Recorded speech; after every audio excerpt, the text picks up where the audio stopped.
Walaupun saya kadang masih sering terpancing amarahnya, tapi saya itu memang orang yang sudah sulit untuk dendam hari ini gitu. Masya Allah, mantap. Itu ikhlas juga sakti tuh. Gas Iya, lagi. benar.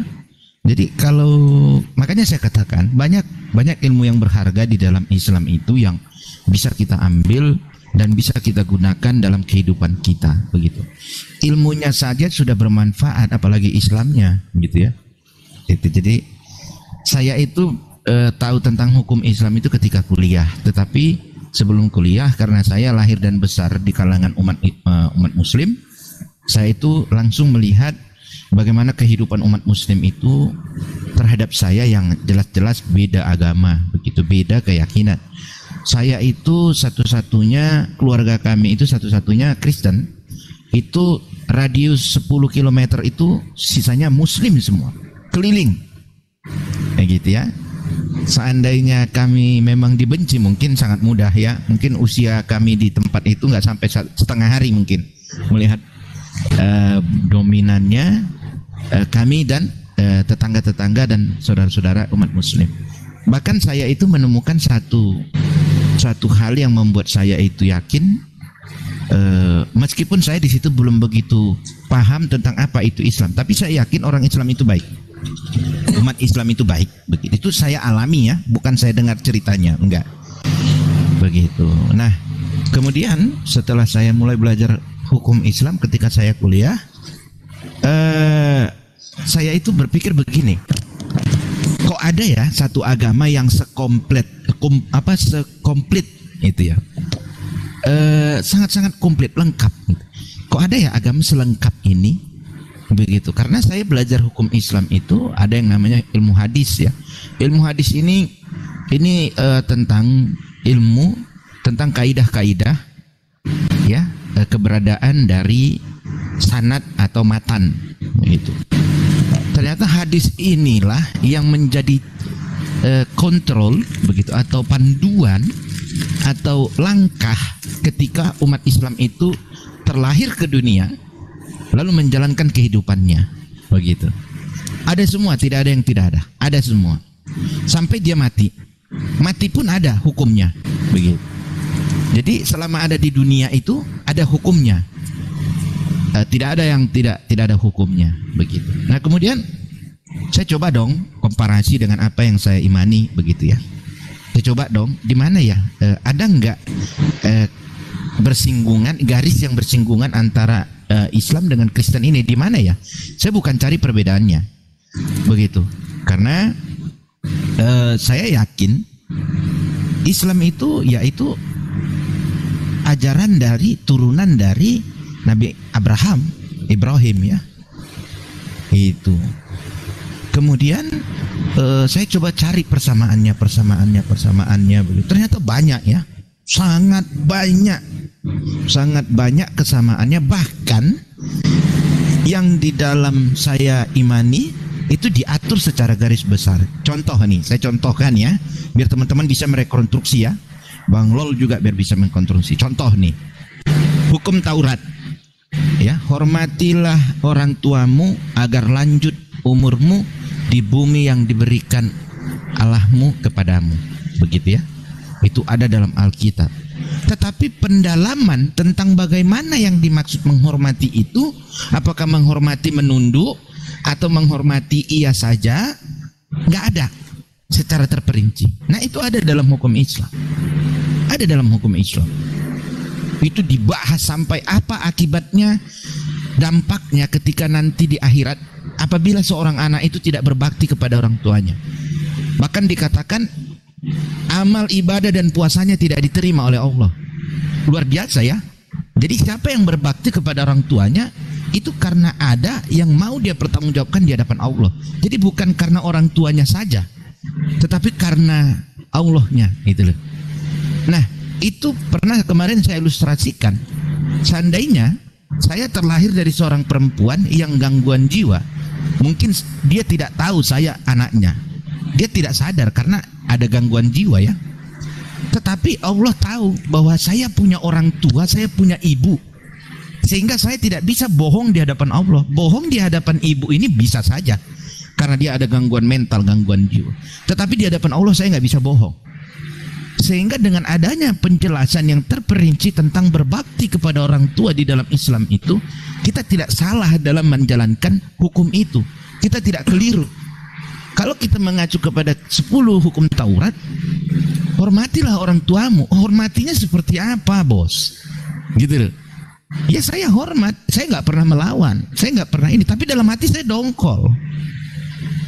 Ya. Nah kemudian apa upahnya bagi anak yang berbakti kepada orang tuanya? Ya, bahkan salah satu syarat ketika orang mu'alaf, salah satu syarat yang harus dijalankan adalah sekalipun sudah bersyahadat, sekalipun sudah mu'alaf, harus tetap berbakti kepada orang tuanya. Itu salah satu syarat yang harus dijalankan bagi seorang mu'alaf. Sebegitu kuat, seperti itulah ketatnya hukum tentang menghormati, berbakti kepada orang tua di dalam Islam. Adakah anak yang tidak mau, ataupun adakah manusia pada umumnya atau manusia yang hakiki menolak hukum yang sedemikian baik bisa berbakti kepada orang tua? Nggak ada. Nggak ada. Gitu loh. Nah kemudian di dalam Alkitab 10 hukum Taurat, ya, jangan engkau berzina. Oke. Lalu di Alkitab juga diterjemahkan, oh Yesus hadir. Di Taurat jangan engkau berzina. Lalu Yesus mengatakan, loh, ada di pikiran saja, ketika mata dan pikiran menginginkan, itu sudah berzina. Begitu ya? Itu sudah berzina. Kalau sampai di situ, kira-kira saya mau tanya. Oke, menginginkan perempuan itu. Saya mau bertanya, ketika di pikiran saya ngeres, saya membayangkan saya bergaul dengan perempuan, tapi perempuan itu istri saya, hukumnya gimana? Bisa nggak dijawab pakai Alkitab? Nggak ketemu. Dalam Islam ada hukumnya, begitu loh. Ada di dalam terhadap manusia kita nggak kena had, kita nggak kena hukuman, tetapi terhadap Allah kita kurang ajar. Kita harus minta maaf kepada Allah, kita harus istighfar kepada Allah, kita harus mengakui kita sudah salah. Hanya membayangkan istri saja kita bergaul itu salah, karena pikiran itu harus bersih. Nggak boleh pikiran itu yang kotor-kotor, karena kalau pikiran kita itu kotor, sekalipun itu istri kita, bagaimana kita mau sholat kepada Allah, bagaimana kita mau berpikir tentang Allah kalau udah kotor, sekalipun itu istri kita? Gitu loh. Nah ini yang tidak ada. Itu yang saya temukan. Loh, di sini lebih terperinci lagi, diuraikan. Gitu loh. Ini saya bukan omong kosong. Saya belajar ilmunya.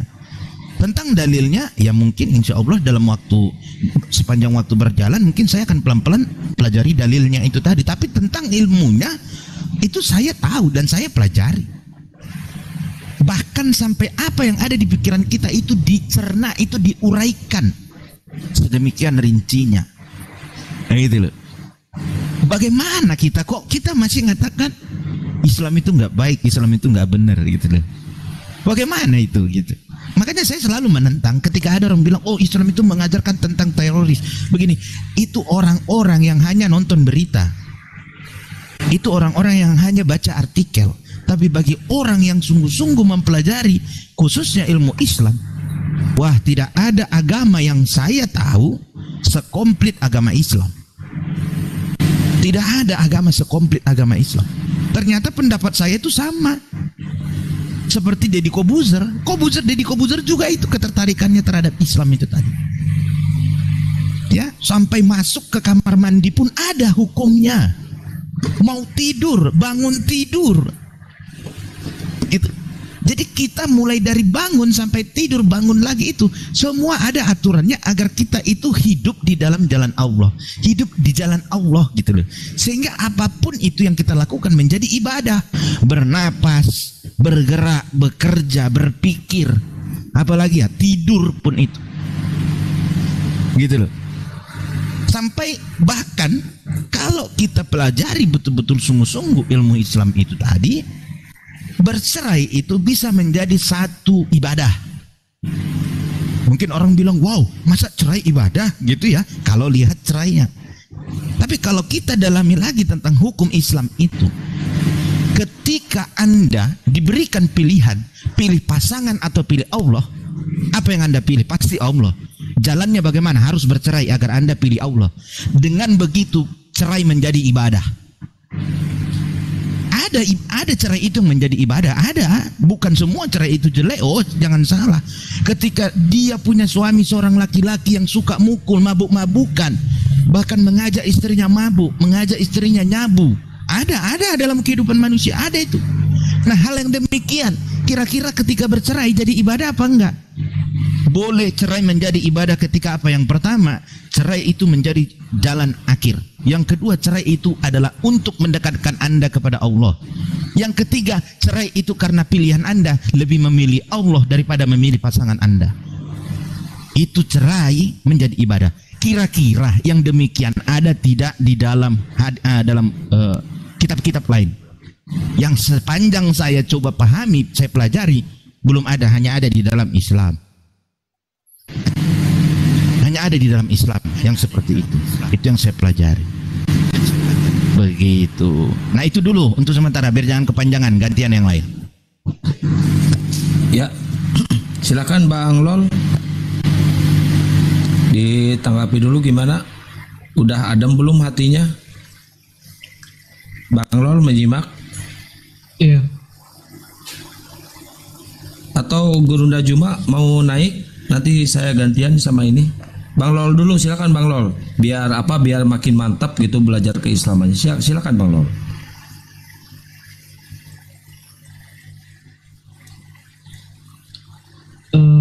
Dari apa yang saya tangkap tadi, maksud Bang Bob ini semua sudah ada aturannya, tertulis jelas dalam Al-Quran dan hadis ya. Ya.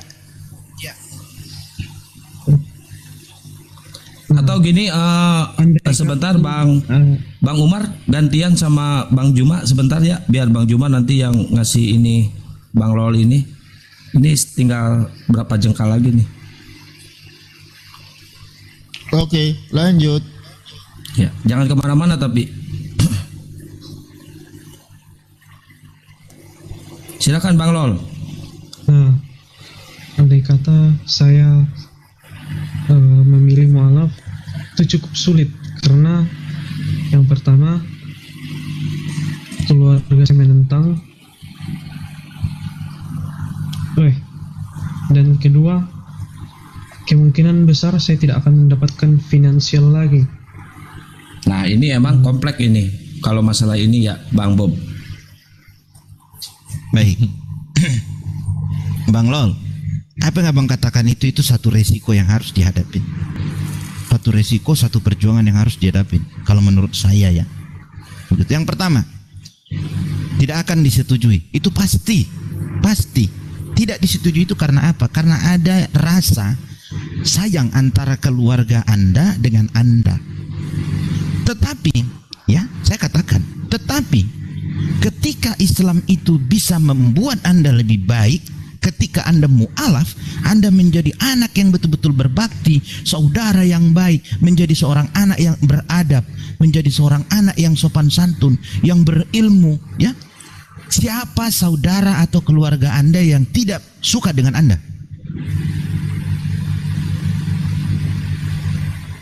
Tidak akan ada. Bahkan mereka akan mengatakan, luar biasa, ketika dia menjadi Islam, dia berubah menjadi lebih baik, dia berubah menjadi lebih dahsyat, luar biasa. Ya sudah, kalau memang dia bisa baik di dalam keislamannya, jadilah Islam yang baik. Gitu. Nah, kemudian tentang finansial, saudaraku, saya mau katakan, ketika Anda mualaf itu bukan memilih pilkada ya, bukan itu Anda pilih pemilihan kepala daerah, tidak. Saya mau katakan, seorang perampok saja, seorang penjahat saja diberi makan sama Allah. Apa yang Anda ragukan ketika Anda mualaf? Anda masih ragu, Anda tidak makan?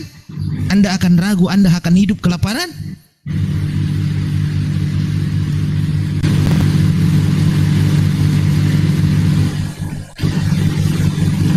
Gitu loh. Saya mau kasih tahu pengalaman saya. Saya belum bersahadat.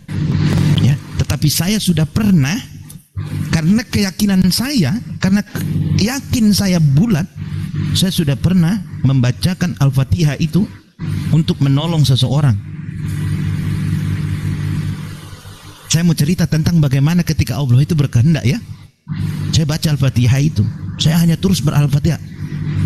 Terjadi.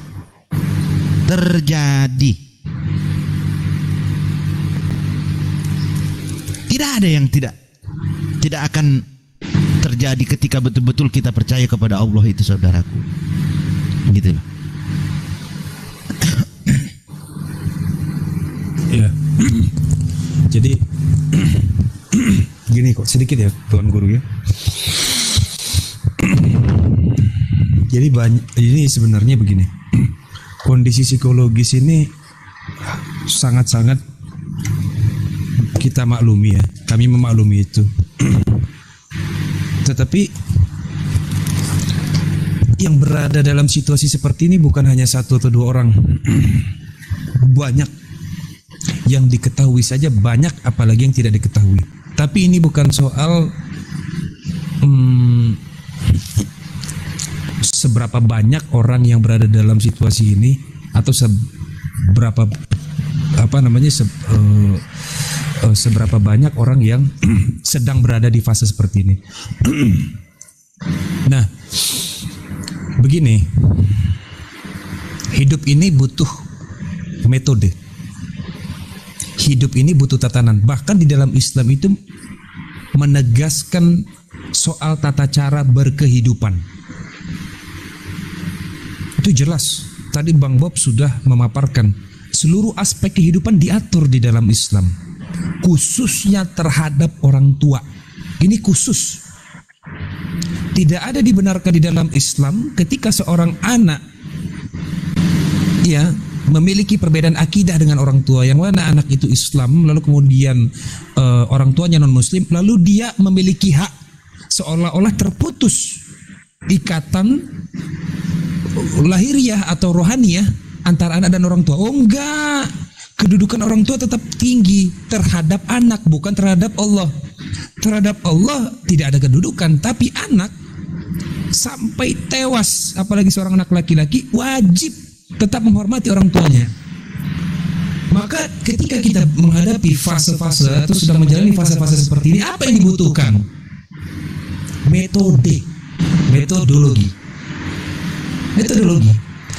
Di dalam Islam itu mengakomodir dan memfasilitasi hal-hal yang berkaitan dengan tata cara hidup ini, tata cara berkehidupan. Salah satu contoh bahwa dalam Islam bahkan terhadap perkara-perkara yang haram itu diizinkan, diperbolehkan untuk dilakukan apabila sudah memenuhi syarat-syarat pengecualian. Contoh, memakan makanan yang haram, babi misalnya. Dalam Islam itu diberlakukan bahwa seseorang memakan babi tidak dikenai dosa apabila dia memenuhi syarat-syarat pengecualian.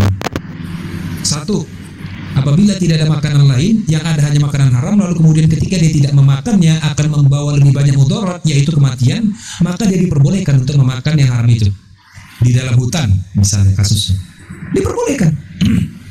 Kasus cerai tadi diperbolehkan, walaupun itu dibenci oleh Allah Ta'ala, perbuatan yang dihalalkan tapi dibenci karena bentuk kegagalan seorang khalifah, bentuk kegagalan seorang pemimpin untuk menaungi pengikutnya yaitu istri, maka diizinkan tapi dibenci.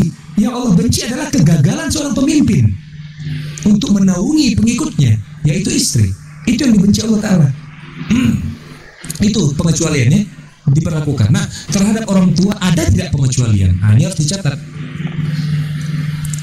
bahwa perintah orang tua itu boleh dibantah apabila perintahnya bertentangan dengan perintah Allah Ta'ala. Tetapi di dalam Islam ada tata cara membantah hal-hal yang berkaitan dengan adab. Ada caranya, ada adabnya. Nah, cara itu yang disebut dengan metodologi. Seandainya misalnya kita misalnya begini ya, Bang Lol Muslim, lalu orang tua non Muslim, apakah menjadi sebuah keharusan untuk mendelegasi atau mungkin untuk mendeklarasikan keislaman itu kepada orang tua? Tidak ada keharusan di situ kepada orang tua. Tidak ada keharusan. Apabila kalau itu diucapkan lebih banyak membawa mudarat, maka jangan diucapkan. Dalam berdakwah Rasulullah itu tidak frontal, ada seni, ada metode dalam berdakwah. Nabi Muhammad SAW,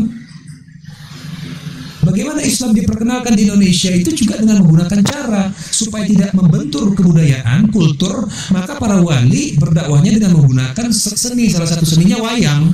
Itu syiar itu. Begitu juga kita, apalagi kita, begitu ya. Tidak perlu harus deklarasi, saya sudah Islam, tidak begitu. Karena situasi itu hanya Bang Lol yang mengetahuinya. Metode apa yang kira-kira bisa diterima oleh orang tua. Kalau orang tuanya itu otoriter, diktator, pemarah, siapa sih orang tua yang berbeda akidah tiba-tiba anaknya pindah agama langsung genggewae? Siapa? Dan siapa sih yang siap menghadapi itu situasi seperti itu? Dan siapa yang bersedia bertanggung jawab? Emangnya kita semua bertanggung jawab di sini? Ketika bicara soal finansial, ada yang mau bertanggung jawab? Kita iya benar, kita sampaikan itu lakukan saja. Tetapi kita nggak tahu orang itu punya tingkatan-tingkatan tertentu untuk bisa menghadapi satu fenomena, satu momentum.